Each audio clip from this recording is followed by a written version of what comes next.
The first thing you should know is that I never believed in fate. But standing there in that empty music room, my voice trembling on a note too high for comfort, and seeing him walk in, that felt like destiny's cruel joke. Or maybe its blessing. Couldn't decide. The door creaked softly, and when I turned, my breath caught. Mr. Anderson stood there, frozen for a heartbeat, his hands still on the doorframe, his eyes locked on me as if I had stolen something precious from the air itself. I'd been caught, not doing anything illegal, not sneaking cigarettes or skipping class, but singing. Singing my heart out when no one was supposed to hear. And yet, in that moment, I felt more exposed than if he'd found me naked. He didn't speak right away. His eyes, blue, steady, impossibly kind, studied me like a book he wasn't supposed to open. And I, in my wrinkled hoodie and sneakers, felt like the most insignificant scribble ever written. "Keep going," he said finally, his voice low, almost cautious, as if the wrong tone might break me. I should have laughed it off, should have said something sarcastic like I always did with authority figures. But the words got stuck in my throat, my pulse hammering so loud I swore he could hear it. All I managed was a nod. Then, because I was too stupid or too desperate to stop, I sang again. The sound filled the empty room, a trembling note at first, then steadier, braver, reaching for the ceiling. My voice wasn't perfect. Hell, it cracked in the middle, but he didn't flinch. He listened, really listened, and for the first time I felt like maybe my voice was worth something.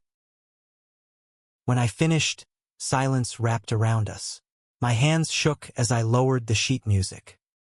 He took a slow step inside, then another, until he was close enough that I could see the faint stubble on his jaw, the lines of exhaustion beneath his eyes. Teachers weren't supposed to look human, but he did. Too human. "That," he said softly, "was beautiful." I should have rolled my eyes, brushed it off, said something like, "Yeah, right?" But instead, my chest ached in a way that scared me, because I believed him, and believing him meant trouble. The next day in class, it was impossible to look at him without remembering. His gaze lingered a little too long when he corrected my pitch, his hand brushing mine for just a second as he adjusted the sheet music. To everyone else, it was nothing. To me, it was everything. And I hated myself for noticing.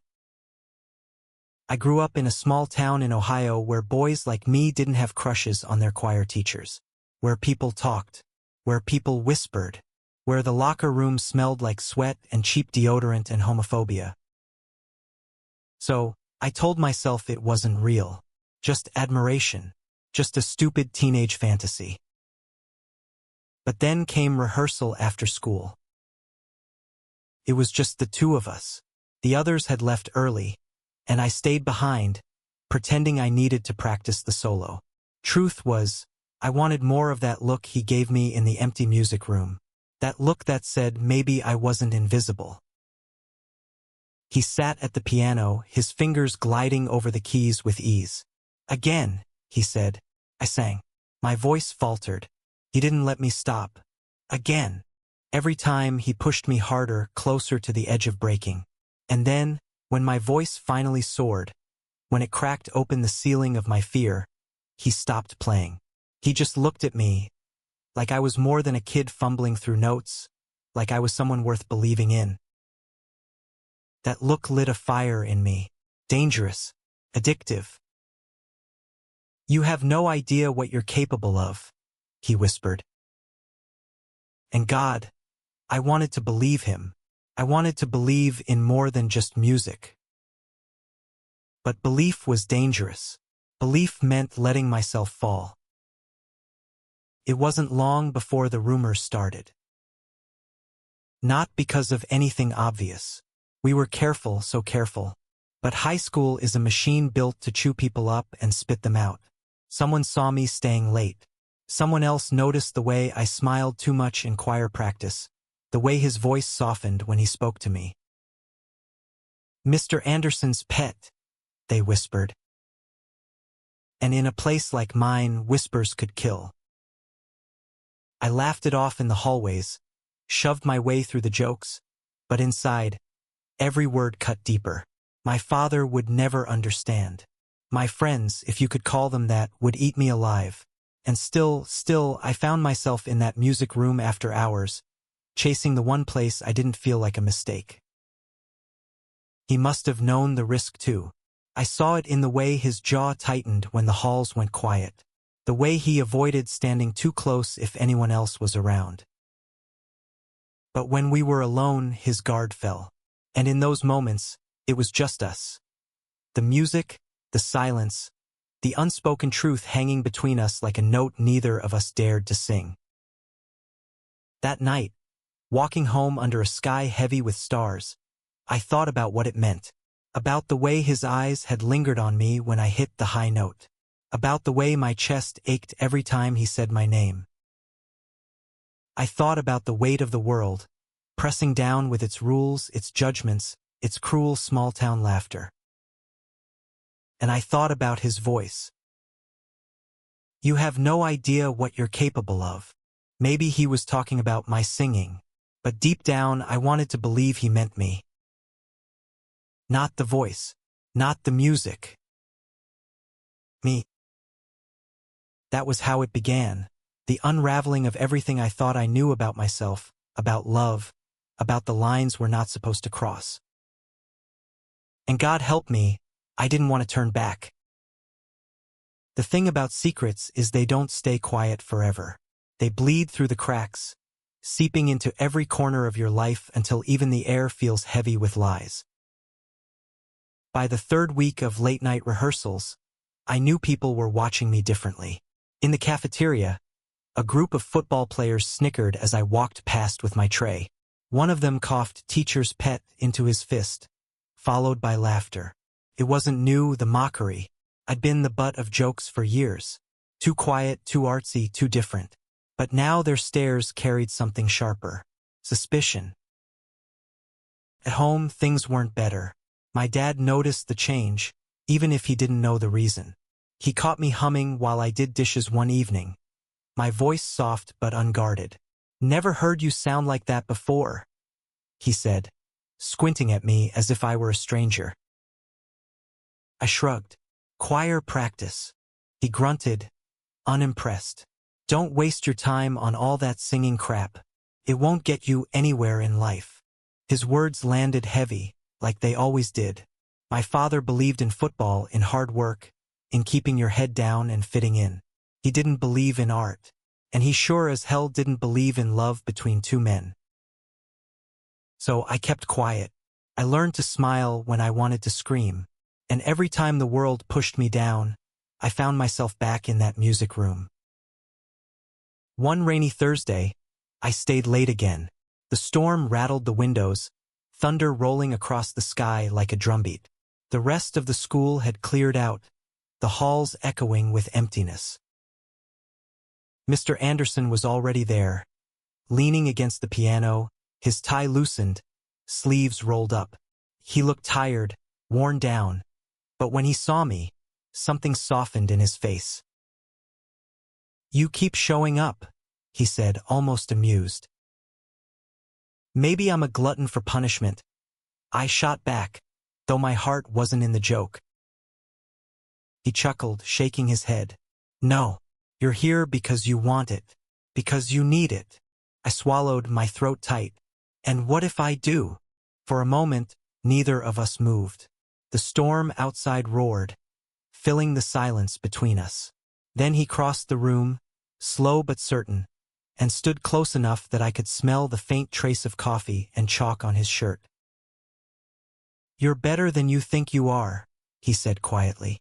"Not just in music, in everything." His words hit me like a strike to the chest. I wanted to believe them, but believing meant letting myself feel, and feeling was dangerous. I tried to laugh it off. "You don't know me that well." But his gaze didn't waver. "I know enough." And then he did something reckless, something that made my pulse crash in my ears. He reached out and brushed his fingers across the back of my hand. It was the lightest touch, barely there, but it burned hotter than fire. I froze. My lungs forgot how to work. Every instinct screamed at me to pull away, to run, to protect myself. But I didn't move. Couldn't.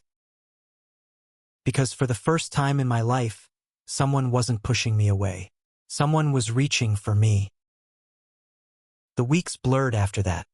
A dangerous rhythm of stolen glances, near touches, and words that meant more than they should. We never spoke of it outright. We didn't have to. The music carried what we couldn't say aloud. But secrets have a way of betraying themselves. One evening, as rehearsal ended, I caught sight of a shadow in the hallway. Someone lingered just out of view, watching. My stomach dropped. By the time I ran after them, the hall was empty, but the damage was done. The next day, whispers spread like wildfire. Did you hear about him and Anderson? They say he stays late every night. I bet he's getting extra credit, if you know what I mean. The laughter was cruel, merciless. My locker was vandalized with crude drawings. I tried to ignore it, but shame clung to me like smoke. Mr. Anderson noticed, of course. After class, he pulled me aside, his jaw tight. What's going on? I hesitated, then blurted, They know, or they think they do. His eyes darkened, a storm brewing behind them. We've been careful. Not careful enough, I whispered. For the first time, I saw fear in him, not for himself, but for me. You need to stay away from me for a while, he said finally, his voice breaking. The words shattered something inside me. You're serious? He closed his eyes, pained. It's the only way to protect you. But the thought of losing our stolen moments, our fragile secret, was unbearable. And who's going to protect me from that? I asked bitterly. He didn't answer. I tried to listen to him. I really did. I stopped staying late, avoided his eyes in class, pretended nothing had ever happened. But it was like ripping out a part of myself. Nights were the worst. Lying awake in my room, listening to the sound of the highway outside, I replayed every touch, every glance, every word he'd ever given me. I ached with it. I burned with it. One night, unable to stand it anymore, I found myself outside his house. I didn't even know how I'd gotten there. Just that my feet had carried me to the little two-story place at the end of a quiet street. His car was parked in the driveway, his windows glowing faintly with light. I stood there for what felt like hours, drenched in the cold night air, torn between knocking and running away. And then, as if he'd felt me out there, the front door opened. He froze when he saw me, shock etched across his face. What are you doing here? I swallowed hard, my voice breaking. I couldn't stay away. For a long moment he just looked at me, his chest rising and falling like. The storm didn't hit all at once. It started with a drizzle, little comments in the hallway, laughter that stopped when I walked by. At first, I told myself I was paranoid. But paranoia doesn't leave notes in your locker. The first one was scrawled in black marker on loose-leaf paper. Choir boys in love with his teacher. No name, no signature, just a jagged hand that reeked of cruelty. I crumpled it up, shoved it deep into my backpack, and pretended it didn't exist. But the thing about rumors is they multiply. One day you hear someone snicker in math class, the next day your best friend won't look you in the eye, and by Friday the whole damn school acts like your secret is an open joke. And through it all, I had to keep standing in that choir room, my heart pounding every time Mr. Anderson so much as looked in my direction. He noticed something was wrong. Of course he did. He had this way of watching me like I was music he couldn't quite figure out, careful, intent, afraid to miss a note. One afternoon, after everyone else had filed out, he closed the piano lid softly and said, "Stay for a moment." I froze. Why? His eyes searched mine. Because you're carrying something heavy, and you think no one sees it. I almost laughed, bitter and sharp. That obvious, huh? Not to everyone. He leaned back against the piano, folding his arms. But to me? Yes. I didn't want to tell him. God. I didn't want him to know how bad it was, how the whispers felt like knives. But standing there, with his voice low and steady, the words clawed out of me before I could stop them. They know, I said. My throat tightened. They don't know, but they think. And they won't stop. For a long moment he said nothing. The silence pressed down, louder than any music. Then he spoke carefully, every word deliberate. Rumors die if you don't feed them. People will always talk, especially when they're jealous. Jealous? I almost barked out a laugh. Yeah, right. Of what? Of you, he said simply. Of your talent. Of your courage. I wanted to believe him, but his words bounced off the walls of my doubt. Or maybe, I whispered, they're just right. That was the first time I saw his composure crack. He straightened, his eyes burning with something fierce. You listen to me, he said, his voice low but firm. There is nothing wrong with who you are. Nothing. I should have looked away, should have broken the moment before it burned too hot. But I didn't. I held his gaze, and for a split second, the world outside that room didn't exist. Then the door banged open. We jumped apart like guilty kids. It was only Mrs. Harris, the janitor, pushing in her cart, but my heart was already hammering like I'd been caught committing a crime. He cleared his throat, forcing a casual tone. That's enough practice for today. And just like that, the spell was broken.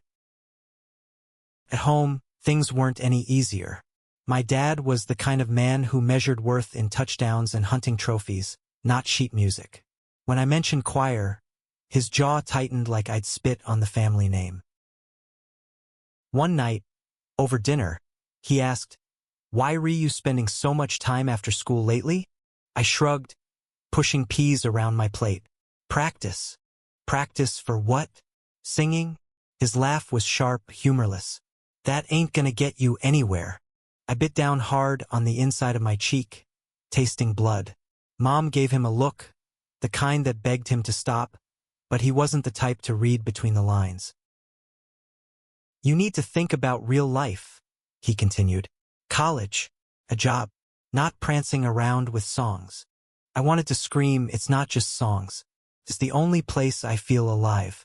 But instead, I muttered something about homework and escaped to my room. There, in the quiet, I pulled out the crumpled note from my backpack. The words stared back, black and cruel. I thought about tearing it into pieces, but some sick part of me couldn't. Some part of me believed it. The next week brought the regional choir competition. The auditorium buzzed with nervous energy. Kids from schools all over Ohio filling the seats, clutching folders of sheet music like lifelines. Our group gathered backstage, and Mr. Anderson moved through us like a steady current. Calming hands, quiet encouragements. When he reached me, his hand lingered on my shoulder, just long enough to steady my shaking. You've got this, he whispered. And for a moment I believed him. We walked on stage under the bright lights, the silence of the crowd wrapping around us like a held breath. The piano began, and voices rose, layered, powerful, beautiful. When my solo came, my knees nearly buckled. But then I looked out into the darkened auditorium, and though I couldn't see faces, I felt his eyes on me, steady, strong, and somehow I sang. The note soared, not perfect, not polished, but raw, real, alive. When it was over, the applause hit like a wave. But louder than the clapping was the sound of my own heartbeat, thundering because I knew I hadn't just sung. I had confessed something, something dangerous and true. Afterward, as the others celebrated, I slipped outside into the cold night air. The stars burned sharp above, and the sound of laughter spilled from the auditorium doors. He found me there. Of course he did. You were incredible, he said quietly. I shoved my hands into my pockets, shivering. I almost fainted. But you didn't. His smile was small, proud. You stood up there and bared your soul. That takes guts most people never find. The wind bit at my skin, but his words warmed me. Too much. Why do you care so much? I blurted. His expression flickered, just for a second. Because you matter. The world tilted. My chest ached. I wanted to ask, matter how? But the question stuck in my throat because I was terrified of the answer. We stood there, silence stretching between us, until the sound of voices broke it. Students spilling out, teachers calling names, the spell shattering. He stepped back, his face smoothing into the careful mask he always wore. Get some rest, he said. And then he was gone, swallowed by the crowd. But his words followed me home. Because you matter. I turned them over in my mind until they were all I could hear. And with every repetition, the truth grew harder to ignore. This wasn't just about music anymore. It was about him. That night, lying awake in the dark, I realized something that terrified me more than the rumors, more than my father's anger, more than the whole world's judgment. I wasn't just singing for myself anymore. I was singing for him. The next few weeks were a blur of contradictions. Every morning I told myself I'd stop lingering after class, stop looking for his eyes in the crowd, stop feeling this pull that made no sense and too much sense all at once. And every afternoon, I broke that promise. It was like gravity. No matter how far I tried to drift, something in me kept circling back to him. But gravity has consequences. One Thursday afternoon, just as rehearsal ended, Coach Danner, the football coach with a permanent sneer, walked past the choir room door. He spotted me lingering near Mr. Anderson as the others filed out. His gaze lingered, heavy, judgmental, before he smirked and kept walking. It was only a second, but my stomach dropped. Because men like him didn't need words to ruin you. Just a look, passed on, whispered into the right ear, and suddenly your world wasn't safe anymore. That night at dinner, Dad asked again why I was always late. This time there was an edge to his voice, sharp enough to cut. You're not spending all your time in that choir room, are you? My fork froze halfway to my mouth. Yeah, we've got regionals coming up again. Practice. Dad narrowed his eyes. Practice, huh? Or is it that teacher of yours? The peas on my plate blurred. My heart crashed against my ribs. What's that supposed to mean? He leaned back in his chair, his voice low and dangerous. Boys talk in town. They say you're always hanging around him. Don't make me regret letting you waste your time on that nonsense. Mom shifted, her fork clinking softly. Bill, enough. But he wasn't finished. He jabbed a finger at me. You be careful, you hear me? People around here don't take kindly to that kind of thing. I swallowed hard, forcing the food down like it might anchor me. My hands shook under the table. I wanted to scream that it wasn't like that, or maybe that it was, and so what? But the words dried up on my tongue. Later, in the dark of my room, I pressed my palms into my eyes until colors bloomed behind them. I thought about leaving, running until the cornfields turned into cities where no one knew my name. But I was 17, broke, and trapped in a town that chewed up boys like me and spat them out. So instead, I went back to the music room. One rainy evening, the sky outside black and heavy, I stayed behind after rehearsal. The others had scattered, laughter trailing down the halls. The room smelled of rain-soaked wood and sheet music. He sat at the piano, his hands tracing absent chords. Rough day? He asked without looking up. Every day's rough lately.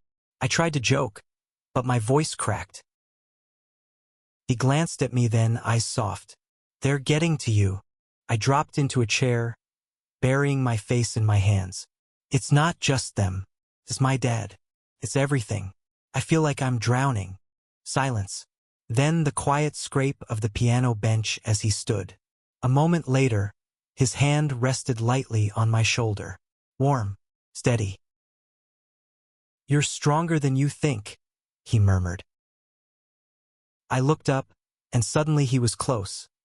Too close, his face inches from mine, his expression torn between caution and something deeper. For a moment, the world held its breath. And then the door slammed open. I jerked back, my chair screeching. It was Jacob, one of the tenors, poking his head in. "Oh, sorry, Mr. Anderson. I left my folder." He spotted me, spotted how red my face was, and his eyes narrowed. A smirk curled his lips. Didn't mean to interrupt. The silence that followed was suffocating. Jacob grabbed his folder and sauntered out, his chuckle echoing down the hall. I wanted to chase him, beg him not to say anything, but my legs were cement. Mr. Anderson's jaw tightened. He ran a hand through his hair, frustration flickering across his face. Damn it! The air between us was poisoned now, thick with fear. "They'll know," I whispered. He shook his head. "We've done nothing wrong." But even as he said it, we both knew that in a town like ours, truth didn't matter. Only whispers. The fallout came fast.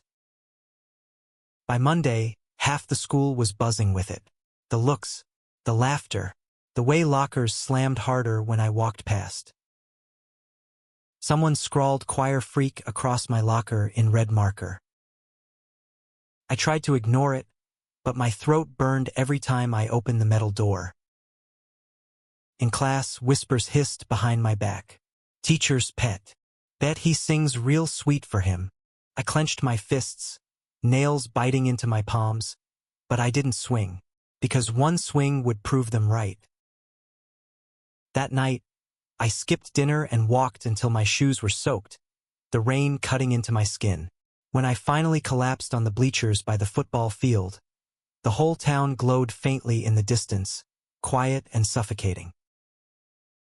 I didn't hear him approach until he sat beside me, umbrella shielding us both. "Been looking everywhere," Mr. Anderson said quietly. I didn't look at him. "Why'd you come?" "Because you don't deserve to sit alone in the dark." His words cracked something in me. The tears came hot and fast, humiliating, unstoppable. "They're going to ruin me. They're going to ruin you." He let me cry, his hand steady on my back. No judgment, no fear, just presence. When I finally calmed, hiccuping breaths tearing through me, he said, "Let them talk. Their words don't define you.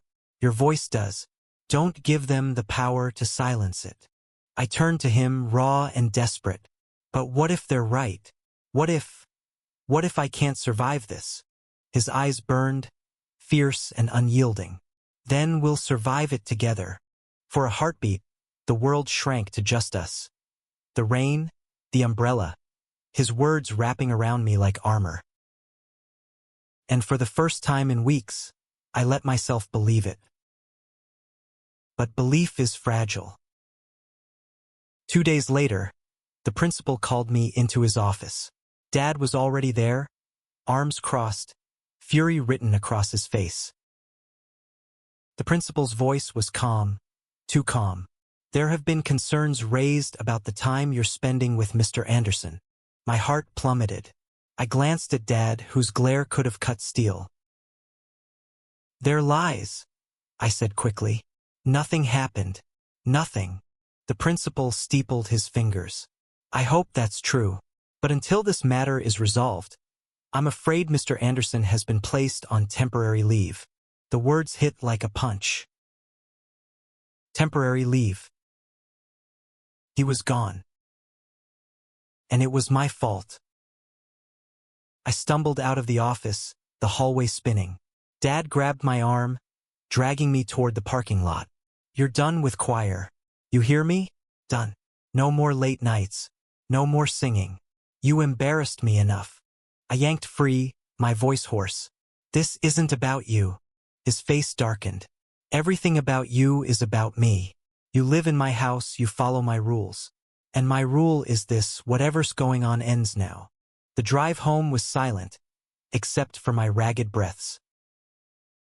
Up in my room, I stared at the ceiling until the shadows blurred. My voice, my music, my one place of safety, it was all slipping away. And all I could think about was him, alone, suspended, punished for something neither of us had done. Something we had both almost done. The next evening, I found myself outside his apartment. I didn't even remember walking there. Rain slicked the streets, reflecting the yellow glow of the lampposts. I knocked. When he opened the door, surprise flickered across his face, followed by something softer, something that made my chest ache. "You shouldn't be here," he said. "I had to see you." My voice broke. "They suspended you. Because of me." He shook his head. "Because of them. Their lies." Tears burned hot in my eyes. "I can't." My words dissolved into sobs. Without hesitation, he pulled me inside, shut the door, and held me. His arms wrapped around me, strong and steady, like he could shield me from the whole damn town. And for the first time in days, I breathed. His apartment was small, just a couch, a battered bookshelf, and a keyboard pushed against the wall. But to me, stepping inside felt like crossing into another world. Safe, untouchable. He didn't let go of me right away. His arms stayed around me until my sobs slowed, until my breathing evened out. When he finally pulled back, his hands lingered on my shoulders, steadying me. "You shouldn't have come," he said softly. "I know." My voice was raw, but I couldn't stay away. "I feel like the whole town is against me. Against us." His jaw tightened. "There is no us." The words sliced through me. I flinched, but I understood. He had to say it, for both our sakes. Still, I whispered, "But there could be." Silence stretched. His eyes searched mine, full of conflict, of longing he couldn't name. Then he turned away, running a hand through his hair. "You deserve a future, not a scandal." I stepped closer. "You're the only thing that makes me feel like I have a future." For a moment, the room pulsed with everything unsaid. And then, against all the rules, all the fear, he kissed me. It wasn't a fiery movie kiss. It was soft, trembling, full of hesitation and need. Question, not an answer. But it was enough to set my world alight. When he pulled away, his breath shook. "This is dangerous. I don't care." But we both knew that wasn't true. We cared too much. The next week was hell. Whispers grew louder. My dad barely looked at me except when he did, and then it was only with disappointment carved deep into his face. Mr. Anderson stayed suspended, his absence in choir like a gaping wound. I sang my solos anyway, but my voice was thin, brittle, missing the strength he'd always pulled from me.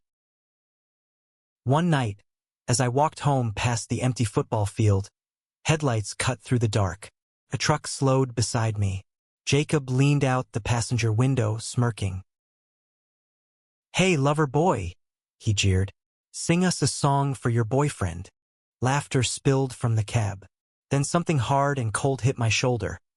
A soda can, half full, spraying sticky liquid across my hoodie. They roared with laughter as the truck sped off, tires spitting gravel. I stood frozen on the shoulder, soda dripping down my arm, humiliation burning hotter than the sting of the bruise. For the first time, I wondered if maybe Dad was right. Maybe this wasn't survivable. But music has a way of saving you, even when you think you're beyond saving.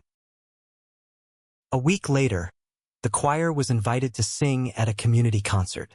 It was supposed to be a celebration of the town's bright young talent, though everyone knew it was just an excuse for the mayor to show off. I almost didn't go, but something inside me, the same stubborn part that had kept me singing in that empty room months ago, dragged me to the stage. The auditorium was packed, the air buzzing with anticipation, and as the lights dimmed, I spotted him, Mr. Anderson, sitting quietly in the back row, eyes fixed on me. The music began. I sang. At first my voice trembled, thin and unsteady, but then I saw him, his face, his unwavering gaze, and something cracked open inside me. The words poured out, raw and true, every note carrying the weight of my fear, my hope, my love. By the time the final chord faded, the audience was on its feet. Applause thundered, loud enough to shake the rafters. But all I saw was him.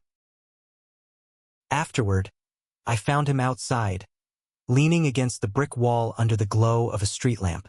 The night was cool, the sky clear, the stars sharp. "You were brilliant," he said. I shook my head. I was terrified.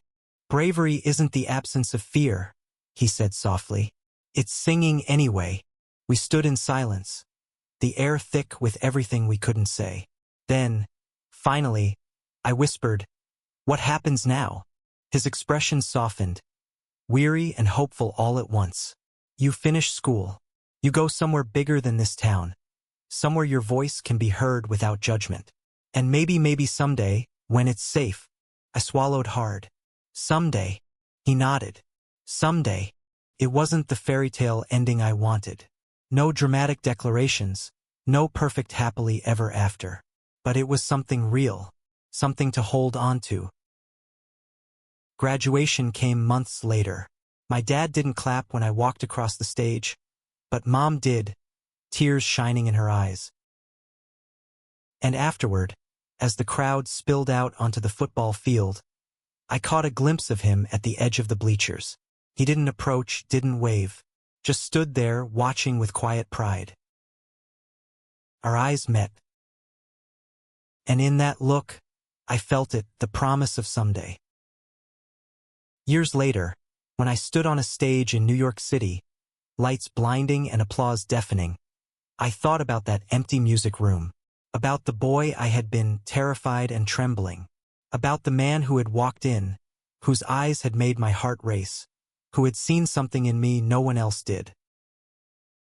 I thought about how love doesn't always come the way you expect, or the way the world tells you it should. Sometimes it comes as a whisper, a glance, a soft kiss in a dark room. And sometimes that's enough to change everything. Because he was right. I had no idea what I was capable of. Until him. And maybe, just maybe, someday was finally here. Thank you for listening.